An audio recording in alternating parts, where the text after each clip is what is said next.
नमस्कार दोस्तों, wealth sky के एक और नए इंटरेस्टिंग वीडियो में आप सभी लोगों का स्वागत है। मेरा नाम है सुधीर और इस वीडियो में हम बात करने वाले हैं बैंक निफ्टी के बारे में। बैंक निफ्टी का monthly chart, weekly chart, day chart पे एनालिसिस करेंगे। अंडरस्टैंड करेंगे कि बैंक निफ्टी का प्राइस एक्शन कैसा बन रहा है और अब बैंक निफ्टी के लिए कौन से इंपॉर्टेंट लेवल हैं, उनको हम यहाँ पे समझने की कोशिश करेंगे। तो वीडियो को स्टार्ट करते हैं। तो सबसे पहले बैंक निफ्टी के बारे में जानने से पहले हम ग्लोबल मार्केट की सिचुएशन देख लेते हैं, क्योंकि बहुत से लोगों ने निफ्टी का वीडियो देख लिया होगा तो उनको सिचुएशन पता होगी। बट जिन लोगों ने निफ्टी का वीडियो नहीं देखा होगा, जो मैंने कल पोस्ट किया था, तो हो सकता है वो बैंक निफ्टी का वीडियो देखें। तो उनको पता होना चाहिए कि ग्लोबल मार्केट में कैसी सिचुएशन बनी हुई है और कहाँ पे कौन से इंपॉर्टेंट लेवल हैं ग्लोबल मार्केट के लिए, क्योंकि उसके अकॉर्डिंग ही हम रिएक्ट करते हुए दिखाई दे सकते हैं। ठीक है, मेजर इंडेक्सेस में चलते हैं तो आपको देखने को मिलेगा जो डाउ जोन्स था वो करीब आपका लास्ट ट्रेडिंग सेशन में 281 पॉइंट गिर के बंद हुआ। नैस्डैक भी करीब 100 पॉइंट गिर के बंद हुआ है। करीब करीब 1-1% की गिरावट ऑलमोस्ट सारे इंडेक्स में देखने को मिली है।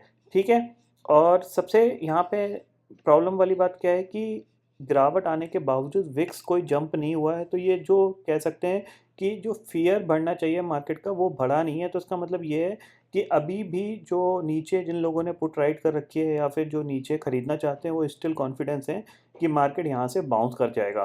तो प्रॉब्लम कहाँ आएगी कि जैसे-जैसे प्रॉब्लम लेवल टूटेंगे, वैसे-वैसे ये प्रॉब्लम बढ़ती हुई दिखाई देगी, क्योंकि नीचे जो पुट राइटर्स हैं या फिर जो भी नीचे बाइंग करने की सिचुएशन में है, कहीं न कहीं वो बाय करेंगे और अगर मार्केट और नीचे चला गया, वो होल्ड नहीं करा पाए, तो फिर उन्हीं की पोजीशन यानी लॉन्ग अनवाइंडिंग का प्रेशर मार्केट को और तेज़ी से नीचे ले जा सकता है। ये चीज़ ध्यान में रखिएगा।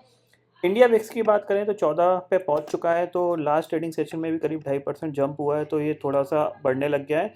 16 के ऊपर थोड़ा-सा आप समझ सकते हो कि थोड़ी और गिरावट यहाँ पे बढ़ सकती है। ये पॉइंट आप क्लियरली ध्यान में रखिएगा। डाउ जोन्स के लिए इम्पोर्टेंट लेवल था 33,000, 34,000, उसके नीचे इसने क्लोज़ दिया है। बट कह सकते हैं कि अभी इसने एक ही बार क्लोज़ दिया है। अगर ये कंटिन्यू क्लोज़ देना स्टार्ट करेगा तो फिर यहाँ पे नेगेटिविटी और बढ़ सकती है और टारगेट कौन से मिल सकते हैं, अराउंड आपको 31,800 तक के टारगेट देखने को मिल सकते हैं। ये चीज़ आप क्लियरली समझ लीजिए। ठीक है, ये हो गई ग्लोबल मार्केट की सिचुएशन। चलते हैं बैंक निफ्टी के। सबसे पहले बैंक निफ्टी का ऑप्शन चेन डाटा देखते हैं। 22 तारीख की एक्सपायरी है, ज़ाहिर सी बात है। अगर यहाँ पे आप देखोगे तो 43,500 की जो कॉल है, वहाँ पे हाईएस्ट ओपन इंटरेस्ट है, जो कि 23.6 लाख का ओपन इंटरेस्ट यहाँ पे खड़ा हुआ है। इसके बाद 44,000 की कॉल, जहाँ पे कि करीब करीब 33,000 यानी 33 लाख का ओपन इंटरेस्ट खड़ा हुआ है। 43,500 पे 23 लाख का ओपन इंटरेस्ट है। और अगर बीच का सारा ओपन इंटरेस्ट ऐड कर दें तो करीब करीब 10, 20, 30, 40 और अराउंड आपका 50 लाख के अप्रॉक्सीमेट यहाँ पे बीच में ओपन इंटरेस्ट खड़ा हुआ है। इसका मतलब क्या है, इम्पॉर्टेंट लेवल है बाइंग का, वो है 43,700 के ऊपर। जब तक ये लेवल नहीं निकलेगा तब तक हम कोई बाय नहीं करेंगे according to the option chain data. ठीक है, नीचे की तरफ बढ़ते हैं तो 43,000 पे आपको करीब 43,000 की जो कॉल है, वहाँ पे करीब 5 लाख का ओपन इंटरेस्ट है और पुट पे आपको यहाँ पे 17 लाख का ओपन इंटरेस्ट दिख रहा है। यानी इंपॉर्टेंट मेक और ब्रेक लेवल कौन सा है आपके लिए, वो है 43,000 का। इसके नीचे ट्रेड करना स्टार्ट किए तो प्रॉब्लम वाली बात है यहाँ पे। फिर मार्केट 42,700 और 42,600 तक गिर सकता है। ये चीज़ आप क्लियरली ध्यान में रखिएगा। ठीक है, हालांकि ये ऑप्शन चेन डाटा मंडे को जब मार्केट खुलेगा तो चेंज होता हुआ दिखाई देगा। बट फिलहाल जो ऐसी सिचुएशन लग रही है कि कॉल राइटर थोड़े से एग्रेसिवली कॉल राइट कर रहे हैं। 43,500 के ऊपर काफ़ी ज़्यादा स्ट्रॉन्ग रेजिस्टेंस बने हुए हैं। हर लेवल एक स्ट्रॉन्ग रेजिस्टेंस का काम कर रहा है। ठीक है, चार्ट पे चलते हैं। चार्ट पे देखते हैं। सबसे पहले बैंक निफ्टी का हम मंथली चार्ट लगाते हैं। मंथली चार्ट पे सिचुएशन कैसी दिख रही है वो हमें पता चलेगा। तो अगर अब देखा जाए तो पिछले ऑलमोस्ट 5 महीने से हम अपसाइड मूव कर रहे हैं। ठीक है, अब ये एक ऐसी कैंडल बन रही है जो कि नेगेटिव दिख रही है हमें। हालांकि अभी भी मंथ क्लोज होने में टाइम है। हो सकता है ये ग्रीन हो जाए या फिर हो सकता है ये बड़ी रेड बन जाए। ठीक है, तो मंथली चार्ट पे हमें जो प्राइस एक्शन बना हुआ है उसके हिसाब से तो मार्केट पॉजिटिव है। बट फिलहाल जो सिचुएशन लग रही है वो थोड़ी सी डाउटफुल लग रही है कि ये नीचे जाएगा या नहीं जाएगा। तो उसके लिए हम चलते हैं वीकली चार्ट पे। वीकली चार्ट पे हम देखते हैं सबसे पहले, तो क्लियरली आपको एक नेगेटिव कैंडल दिख रही है, शूटिंग स्टार कैंडल है। हालांकि हम नेगेटिव से मान सकते हैं क्योंकि ये ऊपर गई, ऊपर से इसने क्लोजिंग बिल्कुल डे लो पे दी है। ठीक है ना, वो भी वीकली चार्ट पे, यानी वीक के सबसे लो पे इसने क्लोजिंग दी है। इसका मतलब क्या है, इसका मतलब ये है कि फॉलो अप में ये सेलिंग दिखा सकता है। ठीक है, बट ये कैंडल एक्टिवेट कब होगी, इसका सिंपल सा लेवल ये है कि 43,000 के नीचे अगर निकलता है बैंक निफ्टी तो ये एक्टिवेट हो जाएगी। और फिर आपको ये नीचे आपका 42,500 तो एक टारगेट फिक्स ही है, ठीक है। 42,700 तो बहुत जल्दी आएगा, 42,500 हो सकता है थोड़ा धीरे आए, उसके नीचे भी बैंक निफ्टी जा सकता है। तो वीकली चार्ट पे हमें क्लियरली एक नेगेटिव कैंडल यहाँ पे दिख रही है। डे चार्ट पे चलते हैं, तो डे चार्ट को देखते हैं सबसे पहले। तो डे चार्ट की एनालिसिस हम प्रॉपरली करेंगे। अब देखो यहाँ पे क्या है, सबसे इम्पॉर्टेंट लेवल है आपके लिए जो मेक और ब्रेक का है, वो है आपके पास यही 43,000 का, ठीक है। 43,000 के नीचे अगर ये 5-10 मिनट काम करना स्टार्ट कर जाए तो फिर आपको शॉर्ट करना है। पहला टारगेट आपके पास जो है वो आप एक्सपेक्ट करिए 42,630 का, ये सबसे इंपॉर्टेंट टारगेट होगा। अगर ये ब्रेक होता है तो नेक्स्ट टारगेट फिर सीधा सीधा आपको जो मिलेगा वो मिलेगा 42,200 का, ठीक है। अब जाहिर सी बात है बैंक निफ्टी में अगर आप यहाँ से जो पूरा मूव बना है, इस बैंक निफ्टी में कोई करेक्शन नहीं आया था, तो हम एक्सपेक्ट करते हैं बैंक निफ्टी का ये फर्स्ट करेक्शन था। और ऑलवेज फर्स्ट करेक्शन आपका बाइंग में कन्वर्ट हो जाता है, जस्ट लाइक निफ्टी में जैसे हो गया था, ठीक है। तो यहाँ से मैं एक्सपेक्ट करता हूँ कि ये एक बार पुल बैक करेगा, और पुल बैक के बाद जब ये दोबारा नीचे आएगा तब ये शार्पली गिर सकता है। तो हमें क्या करना है कि इस अटैम्प्ट में 43,000 अगर ब्रेक होता है तो हम थोड़ा सा कम क्वांटिटी में सेल करेंगे। बट अगला जो अटैम्प्ट आएगा, यानी इसके बाद जो अटैम्प्ट आएगा, उसमें अगर 43,000 ब्रेक होगा तो हम एग्रेसिव होकर ट्रेड करेंगे, मतलब काफ़ी अच्छी क्वांटिटी में ट्रेड करेंगे 43,000 के नीचे। तो ये पॉइंट आपको क्लियरली ध्यान में रखना है। यानी यहाँ से मैं एक्सपेक्ट कर सकता हूँ कि एक पुल बैक आ सकता है। कहाँ तक आ सकता है, इस हाई तक तो डेफिनेटली आ सकता है, ठीक है। ये समझ में आया। अब इसको हम 15 मिनट टाइम फ्रेम में समझते हैं कि कल के लिए हमारे पास क्या अपॉर्चुनिटी हो सकती है। तो सबसे पहली चीज़, आपको इंट्राडे में ये कुछ, ठीक है, एक डबल बॉटम बनता हुआ दिखाई दे रहा है। तो जाहिर सी बात है अगर गैप डाउन खुलता है तो हम एक बार बाय करने की कोशिश करेंगे। अगर मान लीजिए 42,900 के आसपास या फिर 42,950 के आसपास ये खुलता है तो हम एक बार इसको बाय करके काम करेंगे, ठीक है।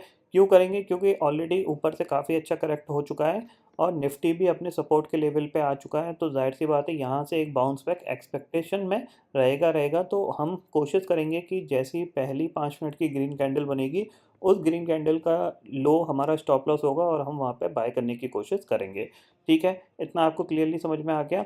टारगेट हमारा कितना होना चाहिए, तो जाहिर सी बात है हमारा जो टारगेट होना चाहिए पहला, वो होना चाहिए अराउंड 43,250 का, और दूसरा टारगेट होगा हमारे पास 43,440 का, ठीक है। अगर नीचे से ये रिकवर करेगा।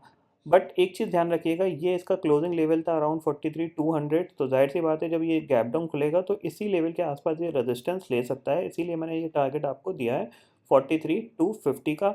इसके आसपास आपको एक बार प्रॉफिट बुक कर लेना चाहिए। अगर इसके ऊपर सस्टेन करेगा तो फिर आपको 43,440 का टारगेट देखने को मिलेगा। बट किसी भी रीज़न से अगर ये गैप अप खुल जाता है, मान लीजिए गैप अप खुल जाता है, तो फिर हम इसको एक नेगेटिव प्राइस एक्शन बनने का वेट करेंगे, एक बार सेल करेंगे इस टारगेट के लिए। मान लीजिए ये गैप अप खुलता है अराउंड, मान लीजिए ये 43,300 के आसपास खुलता है, तो हम इसको एक बार सेल करेंगे और हमारा जो टारगेट होना चाहिए वो यही टारगेट होना चाहिए 43,150 का या फिर 43,100 का, यही हमारा टारगेट होना चाहिए। मतलब ये यहाँ पे खुला, नीचे आया, यहाँ पे सपोर्ट लेके ये ऊपर बाउंस कर गया, इस तरीके का पैटर्न बन सकता है। और अगर ये इसको ब्रेक कर देगा तो फिर हम थोड़ी सी और क्वांटिटी में ऐड कर सकते हैं यहाँ पे, ये चीज़ आप क्लियरली समझ लीजिए। बट फिलहाल इस अटैम्प्ट में 43,000 ब्रेक करेगा, ये थोड़ा सा मुश्किल दिख रहा है। बट हाँ, यहाँ से एक बार बाउंस करेगा तो हायर साइड पे हमें कहाँ पे शॉर्ट करना चाहिए उस चीज़ को भी हम यहाँ पे समझ लेते हैं, ठीक है। हायर साइड पे हमें एक चीज़ समझ लीजिए आप, ये जो लेवल है ये सबसे परफेक्ट शॉर्टिंग लेवल रहेगा आपके लिए 43,750 का, ठीक है। अगर मान लीजिए ये यहाँ पे ये सपोर्ट लेके ये इस तरीके से ये बाउंस करता है, ठीक है, बाउंस करता है, तो ये जो लेवल आएगा यहाँ पे हम एक बार इसको शॉर्ट करेंगे एग्रेसिव होके। और टारगेट हमारे पास होना चाहिए 43,500 का और 43,250 का। ये चीज़ आप क्लियरली समझिए, यानी ये इस तरीके से यहाँ से ये बाउंस करके ऊपर जाएगा और फिर ये नीचे आने की कोशिश करेगा। तो ये जो अटैम्प्ट होगा नीचे आने वाला ना, इस अटैम्प्ट में आपको एक मेजर सेलिंग देखने को मिल सकती है। ये पॉइंट आप क्लियरली ध्यान में रखिएगा। तो ये जो कैंडल है ये बेसिकली जो shooting star candle weekly chart पर दिख रही है, तो ये अभी ना एक्टिव होके हो सकता है आपको नेक्स्ट वीक में एक्टिव होती हुई दिखाई दे, या फिर और 5-6 ट्रेडिंग सेशन बाद या 7-8 ट्रेडिंग सेशन बाद एक्टिव होती हुई दिखाई दे सकती है। तो ये पॉइंट आपको क्लियरली दिमाग में सेट करके रखना है कि इस लेवल के नीचे हमें शॉर्ट करना है, जब ये पुल बैक करके दोबारा से नीचे आएगा तब, ठीक है। इसी अटेम्प्ट में मैं इसको शॉर्ट करने में इंटरेस्टेड नहीं हूँ, क्योंकि ऊपर से ऑलरेडी ये अगर आप देखोगे तो 44,000 से ऊपर का हाई था और हम ऑलमोस्ट 43,000 आ गए, 1000 पॉइंट का करेक्शन देखने को मिल गया है। तो यहाँ से एक बार ये पुल बैक दिखा देगा 300-400 पॉइंट का, देन उसके बाद हम यहाँ पे शॉर्ट प्लान कर सकते हैं। ये चीज़ आपको क्लियरली समझ में आ गई होगी। तो कल के लिए हमारे पास क्या अपॉर्चुनिटी है, तो सिंपल सी चीज़ है, कल के लिए हमारे पास अपॉर्चुनिटी ये है कि कोई भी अगर बड़ा गैप डाउन खुलता है 200, 250, 300 पॉइंट का, तो हम वहाँ पे एक बार बाय करके काम करेंगे। मोर देन 200 का गैप डाउन होना चाहिए, तभी हम बाय करेंगे, अदरवाइज हम वेट एंड वॉच करेंगे, ठीक है। गैप अप खुलता है कोई भी अगर 43,500 के आसपास, तो हम वहाँ पे सेल करके काम करेंगे, नेगेटिव प्राइस एक्शन बनेगा। टारगेट हमारे पास जो होगा वो आपका होगा ये क्लोजिंग का 43,200 का, ठीक है। दोनों केस में टारगेट हमारा ये 43,200 का है। अगर गैप अप खुलता है तो हम सेल करेंगे ये टारगेट के लिए, और गैप डाउन खुलता है तो हम बाय करेंगे यही टारगेट के लिए, ठीक है। इतना समझ में आ गया। फ्लैट खुलेगा तो हम प्राइस एक्शन बनने का वेट करेंगे, इतना आप क्लियरली समझ लीजिए। ग्लोबल मार्केट की सिचुएशन मैं ऑलरेडी आपको बता चुका हूँ कि फ़िलहाल तो नेगेटिव दिख रही है। अब ये लास्ट ट्रेडिंग सेशन में हो सकता है बाउंस करते हुए दिखाई दे, क्योंकि ऑलरेडी एक अच्छा खासा करेक्शन इनमें देखने को मिल चुका है 5 से 6% का, ठीक है। तो आई होप दोस्तों ये पर्टिकुलर डाटा आपको समझ में आ गया होगा। दोस्तों फिलहाल इस वीडियो में इतना ही है। आई होप ये वीडियो आपको पसंद आएगा। वीडियो पसंद आता है तो लाइक और शेयर ज़रूर करिएगा, और चैनल को जो सब्सक्राइब कर लीजिए, क्योंकि मैं सुधीर लेके आता रहूँगा हर दिन आपके लिए नए नए वीडियो। इसी के साथ शुक्रिया दोस्तों, जय हिंद।